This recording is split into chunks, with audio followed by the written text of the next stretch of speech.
ബാലേട്ട. സരിതയോ? സരിത ഇങ്ങോട്ട് വരരുതായിരുന്നു. വിവരങ്ങൾ രേഖ പറഞ്ഞില്ലേ? ബാലേട്ടൻ പറയുന്നത് കേൾക്കാൻ വേണ്ടിയാണ് ഞാൻ ഇങ്ങോട്ട് വന്നത്. എന്നോട് ഇത്ര വെറുപ്പാണോ? സ്നേഹമുള്ളതുകൊണ്ടാണ് സരിത എന്നിൽ അകറ്റുന്നത്. ബാലേട്ടൻ എന്നെ വിശ്വാസമില്ലേ? വിശ്വാസവും അവിശ്വാസവും എല്ലാം പരിധികൾക്കപ്പുറം ചിന്തിക്കുന്നവർക്കാണ്. ഞാൻ എന്റെ പരിധിയെപ്പറ്റി ബോധവാനാണ്. സരിത പോകൂ. ഈ കൂടിക്കാഴ്ച അവസാനത്തായിരിക്കട്ടെ.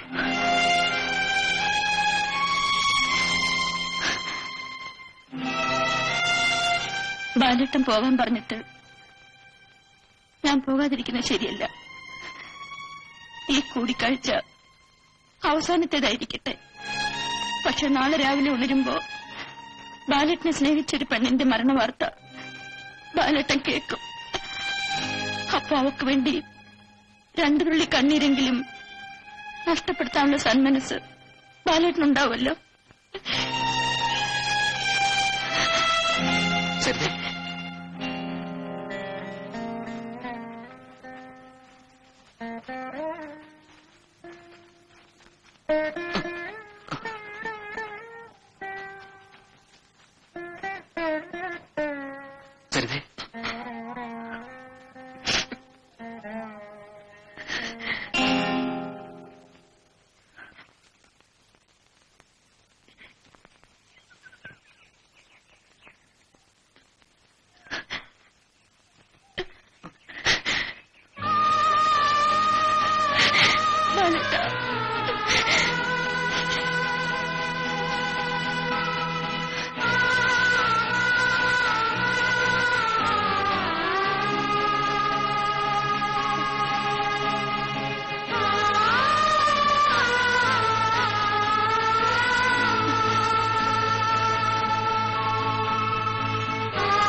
ചേട്ടനെന്തിനാ പാവത്തിന് സിഗരറ്റ് വെച്ചുകൊള്ളി? നിന്റെ അമ്മയുടെ പെണ്ണമക്കാൻ വഴി വിടുന്നു. ഇനിയെങ്കിലും നന്നാകുമെന്ന് കരുതി എങ്ങോട്ട് വിളിച്ചുകൊണ്ടുണ്ട്. ഇവിടെ വന്നിട്ട് അവൾ അഴിഞ്ഞാട്ടം തുടങ്ങിയിരിക്കുന്നു. കണ്ടില്ലെങ്കിലും അവനെ പ്രേമിക്കാനറിയാം.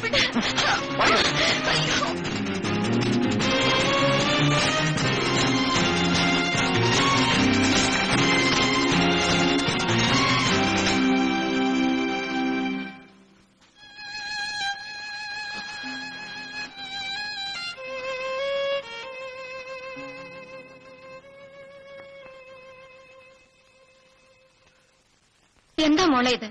നീ ഇനിയും ഗുണം പിടിക്കാനുള്ള ലക്ഷണമില്ലേ? ഇവള് കാരണം ബാക്കിയുള്ളവർക്ക് മറ്റുള്ളവരുടെ മുഖത്ത് നോക്കാൻ പറ്റാതായിട്ടുണ്ട്. ഞാൻ മരിച്ചാൽ നിങ്ങൾക്കൊക്കെ സന്തോഷമാവും അല്ലേ? സുകുമാരൻ നായരും നീയുമായിട്ടുള്ള വിവാഹം ഉറപ്പിക്കാൻ പോവുകയാണ്. ഇനി മേലാൽ ഈ വീട് വിട്ട് പുറത്തുപോയാൽ അടിച്ചതിന് മുട്ടിയാൻ ഒടിക്കും. ഒരു 2ാം കെട്ടുകാരനെ എനിക്ക് വേണ്ടെന്നു. പൊട്ടക്കണ്ണനായാലോ? അതെന്റെ ഇഷ്ടം.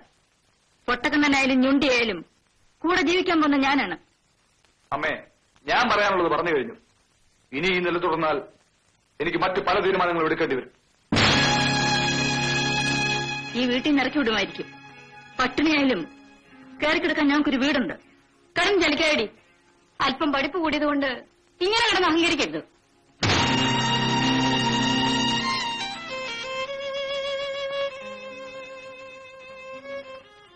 മോളെ, അമ്മയ്ക്കൊരിത്തിരി സമാധാനം താടി.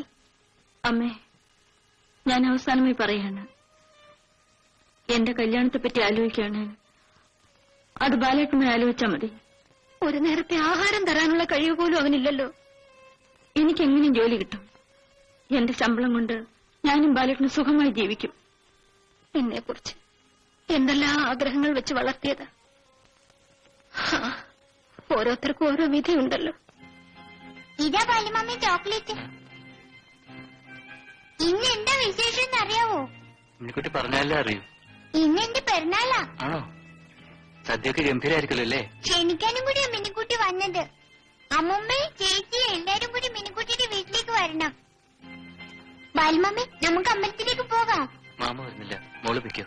അത് പറ്റില്ല, മാമയും കൂടി വരണം. വരും മാമേ.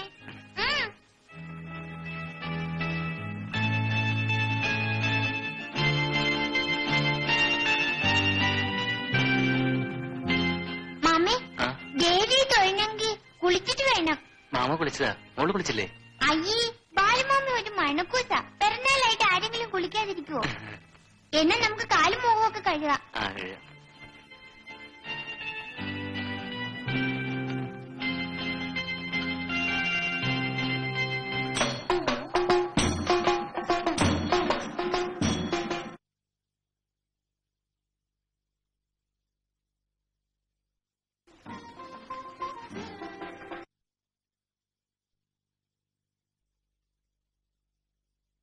എന്റെ ദേവി പ്രത്യക്ഷപ്പെടുകയും ചെയ്തു. നമ്മുടെ മനസ്സൊന്നാണ് ബാലേട്ട. അത് വേർപെടുത്താൻ ഇനി ആരെ കൊണ്ട് കഴിയില്ല. ദേവി, ഞങ്ങളുടെ ജീവിതം ധന്യമാക്കി തരണേ. അയ്യോ അമ്മേ, സൂക്ഷിച്ചിറങ്ങണേ. അമ്മേ, അതൊക്കെ ആയിരിക്കും. പതുക്കെ കയറിക്കും. അയ്യോ അമ്മേ, അമ്മേ, മോള് വീട് നോക്കിക്കോ. ചേച്ചി ആശുപത്രി കൊണ്ടുപോവാ. അമ്മ ഞാനും കൂടെ വരാം. അമ്മേ, എല്ലാവരും കൂടെ പോയാലേ വല്ല ഉണ്ടാക്കി കഴിക്കണ്ടേ? അതോ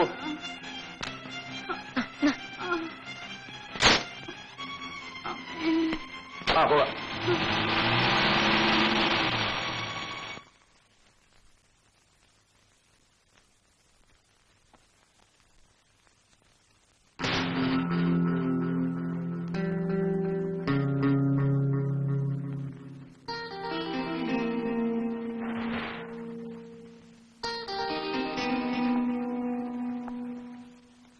ചേച്ചി പ്രസവിച്ചു. ആൺകുട്ടിയാ. ആശുപത്രിയിലേക്ക് കൊണ്ടുപോകാൻ ചോറും കറി എടുത്തു വെച്ചിട്ടുണ്ട്. ആ, ഞാൻ ആകെപ്പാടെ വേർത്ത് മാറിയിരിക്കുക. കുളിച്ചിട്ട് വരട്ടെ.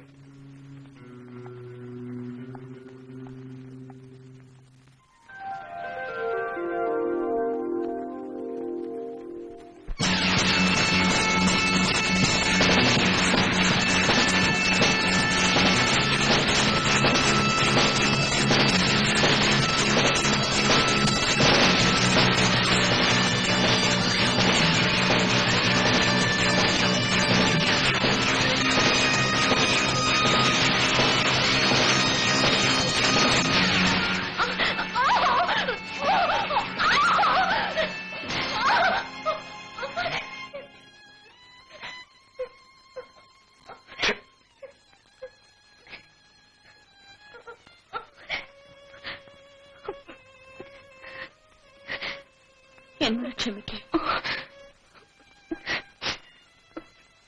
ഇയാളെ വിശ്വസിച്ച് ഇനിയും 2 ദിവസം ഇവിടെ എങ്ങനെ കഴിയാ?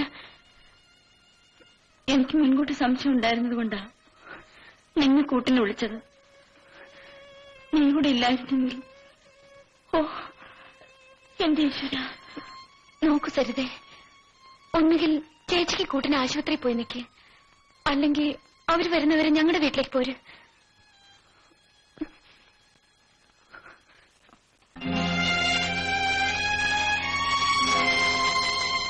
ഇനി ഇവിടെയുള്ള ജീവിതം എനിക്ക് വേണ്ട. അമ്മ വന്നില്ലെങ്കിലും ഞാൻ പോകും. അല്ല, നീ ഇവിടെ വന്ന് നിൽക്കുകയാണോ? ഒന്ന് പറഞ്ഞിട്ട് വരാമായിരുന്നില്ലേ? നിന്നെ ഞാൻ എവിടേക്ക് അന്വേഷിച്ചെന്നറിയാം. എന്താ ചന്ദ്ര ഇതൊക്കെ? മനുഷ്യരായ കുറച്ചൊക്കെ ബോധം വേണ്ടേ? ആ, എന്താ? എന്ത് പറ്റി? നിനക്കൊന്നും അറിയില്ലേ? ആ, അങ്ങനെ ഒരു അബദ്ധം പറ്റി. അതിനിപ്പോ ചാകാൻ പറ്റൂ? പറയുമ്പോ എളുപ്പമാ, പക്ഷെ തകരുന്നതൊരു ജീവിതമാ. അവളുടെ ചേട്ടനും അച്ഛനും എല്ലാം നീയാ. ആ നീ ഇങ്ങനെ ആയാലോ? അമ്മ എന്താ തീരുമാനിക്കുന്നത്?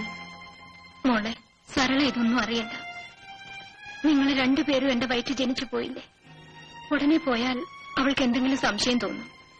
ഏതായാലും ഈ ആശുപത്രി വിട്ട് വീട്ടിൽ ചെല്ലട്ടെ. എന്നിട്ട് നമുക്ക് ആലോചിച്ച് എന്തെങ്കിലും ചെയ്യാം, കേട്ടോ? ഏതായാലും അവരുടെ മനസ്സ് 2 ഒന്നായി കഴിഞ്ഞു. പിന്നെന്തിനാ ഇത് വെച്ച് നീട്ടിക്കൊണ്ടു പോകുന്നത്? നിങ്ങൾ എപ്പോ പറഞ്ഞാലും ഞങ്ങൾ തയ്യാറാ. ചന്ദ്രശേഖരന് ഇക്കാര്യത്തിൽ താല്പര്യമില്ലെന്നാണ് അറിഞ്ഞത്. ആരുടെ താല്പര്യവും ഇനി നമുക്ക് നോക്കേണ്ട ആവശ്യമില്ല. അവരൊരുമിച്ച് ജീവിക്കാൻ തീരുമാനിച്ച സ്ഥിതിക്ക് ഇതങ്ങ് നടത്താം. ബാലൻ ഇവിടെ, അവനോടും കൂടി ഒന്ന് ചോദിച്ചിട്ട് തീയതി നിശ്ചയിച്ച് കളയാം. ബാലേട്ടന്റെ ഈ ഫോട്ടോ ഞാനെടുക്കും. എനിക്ക് എപ്പോഴും ബാലേട്ടനെ കണ്ടോണ്ടിരിക്കണം. ബാലേട്ടൻ ഇനി എപ്പോഴാ ഞങ്ങളുടെ വീട്ടിലേക്ക് വരിക? എന്താ ഒന്നും മിണ്ടാത്തത്? നീ എന്നോട് യാത്ര പറയാൻ തുടങ്ങി. മിണ്ടാതിരുന്ന് കേൾക്കാനല്ലേ എനിക്ക് കഴിയൂ. ക്ഷണിക്കാതെ കടന്നു വന്ന അതിഥി വിരുന്നിന് മുമ്പ് പിരിഞ്ഞു പോകുന്നു. ബാലേട്ടൻ എന്തിനാ വിഷമിക്കുന്നത്? എന്നെ വേദനിപ്പിക്കാനാണോ നീ സ്നേഹമൊന്നും പറഞ്ഞു വന്നത്? ഇല്ല ബാലേട്ട, ഒരിക്കലും ഞാനത് ചെയ്യില്ല. ഞങ്ങൾ ഇവിടം വിട്ട് പോകുന്ന എന്തിനെന്ന് എനിക്ക് പറയാൻ കഴിയുന്നില്ലല്ലോ. മോനെ, നിങ്ങളുടെ കല്യാണം എത്രയും വേഗം നടത്തണമെന്നും പറഞ്ഞാ മാധവിയമ്മ വന്നിരിക്കുന്നത്. കല്യാണമൊക്കെ എനിക്കൊരു ജോലി കിട്ടി കഴിഞ്ഞിട്ട് മതി. അപ്പോഴേക്ക് മൂത്ത് നരച്ചൊന്നു വരും. ആ, നമ്മൾ നാളെ പോകുന്ന കാര്യം ബാലനോട് പറഞ്ഞു. എന്നാ ബാല, നമുക്ക് പുറപ്പെടാം. ചന്ദ്രൻ വരേണ്ട സമയമായി. നിങ്ങൾ തമ്മിലുള്ള പിണക്കവും തീർത്ത് നമുക്ക് ഈ കല്യാണക്കാര്യം സംസാരിക്കാം. ഞാൻ പറഞ്ഞോ? ചേട്ടൻ എന്നോട് വെറുപ്പാണ്.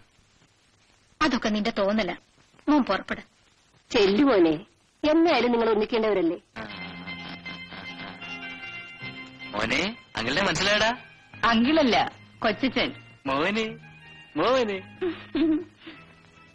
ചന്ദ്രനെ ഇനി കണ്ടില്ലല്ലോ. വരേണ്ട സമയമായി. മോനെ എഞ്ചിരക്കുട്ട. മോനെ മോനെ മോനെ. എന്തിനാ മോനെ? എടീ, ആര് പറഞ്ഞത് ഈ പൊട്ടക്കന്റെ കയ്യിൽ എന്റെ കുഞ്ഞിനെ കൊടുക്കാൻ? ചേട്ടാ, എന്റെ കുഞ്ഞിനെ ഗുരുടനാക്കാനായിരിക്കും.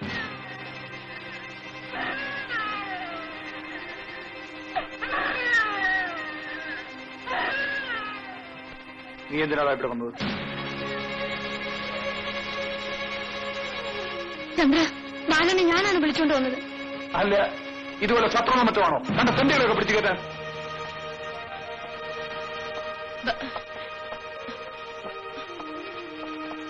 ചേട്ടാ, ഇത് ചേട്ടന്റെ വീട് തന്നെയാണ്. എന്ന് വെച്ച് മറ്റുള്ളവർ മനുഷ്യരാണെന്ന് കരുതണം. എന്റെ സംസ്കാരം ഇത്രയ്ക്കേ ഉള്ളൂ. ഇഷ്ടമില്ലാത്തവർക്ക് ഇറങ്ങി പോകാം. ഇതിലും വലിയ സംസ്കാരം നിങ്ങൾ കണ്ടവളാണ് ഞാൻ.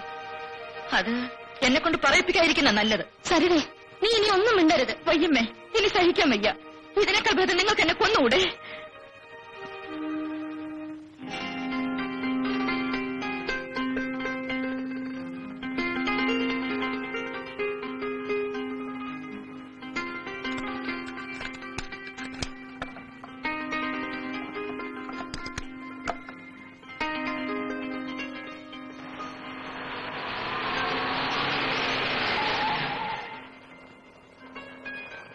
സാറിവിടെ? ഞാനൊരാളെ കാണാൻ പോവാ. സരിത എവിടെ പോയിട്ട് വരുന്നു? ത്രഡംപുരത്തിൽ പോയിരുന്നു സർ. സരിതയെ കാണാൻ ഞാൻ 1-2 തവണ ആളയച്ചു. ചേച്ചിയുടെ വീട്ടിലായിരുന്നല്ലേ? ഇവിടെ നടന്ന സംഭവമെല്ലാം സാറിനറിയാമല്ലോ. ആ, എന്റെ അധ്യയന ജീവിതത്തിലെ ആദ്യത്തെ സംഭവമായിരുന്നു അത്. എങ്കിലും സരിത പെട്ടെന്നെടുത്ത തീരുമാനം അല്പം കടന്നുപോയി. സരിത ഒരു കാര്യം ചെയ്യും, സൗകര്യം കിട്ടുമ്പോൾ വീട്ടിലേക്ക് വരും. ചില പ്രധാന കാര്യങ്ങൾ സംസാരിക്കാനുണ്ട്. ശരി, ഓക്കെ, താങ്ക്സ്. പോവാ. അന്നത്തെ സംഭവത്തിന് ശേഷം ജെയിംസ് ജോർജിന്റെ സ്വഭാവത്തിന് വളരെ മാറ്റങ്ങളുണ്ടായി. അയാൾ ഡിഗ്രി എടുക്കാൻ തയ്യാറായില്ല. കുറച്ചുകാലം ഇവിടെയൊക്കെ ചുറ്റിപ്പറ്റി നടക്കുന്നത് കണ്ടു. സരിത പോയതിനു ശേഷം പിന്നെ അയാൾ കണ്ടിട്ടില്ല. സരിത വർഗീസിനെയും ഡെയ്സിയെ ഓർമ്മിക്കുന്നില്ലേ? ഡെയ്സി വർഗീസിൽ നിന്നും ഗർഭിണിയായി. വിവരമറിഞ്ഞ വർഗീസ് അവളെ കൈയൊഴിയാൻ പ്ലാനിട്ടു. അവളുണ്ടോ വിടുന്നു. ഒടുവിൽ അതൊരു കൊലപാതകത്തിൽ ചെന്ന് അവസാനിച്ചു. അവളിപ്പോ ജയിലിലാണ്. ഈ ചുരുങ്ങിയ കാലത്തിനുള്ളിൽ അങ്ങനെ എന്തെല്ലാം സംഭവവികാസങ്ങൾ ഉണ്ടായി. സരിതക്ക് ആഗ്രഹമുണ്ടെങ്കിൽ ഇനിയും കോളേജിൽ വരാം. ഡിഗ്രി എടുക്കാൻ വേണ്ട എല്ലാ ഏർപ്പാടുകളും ഞാൻ ചെയ്തുതരാം. എനിക്ക് ഇന്നൊരു ജോലിയാണ് സാർ വേണ്ടത്. സ്വന്തം കാലിൽ നിൽക്കാറായാലേ എന്റെ ആഗ്രഹം നിറവേറ്റാൻ കഴിയും. ഒരു ഡിഗ്രി എടുത്താൽ സരിതക്ക് ബലമായി നിൽക്കാമല്ലോ.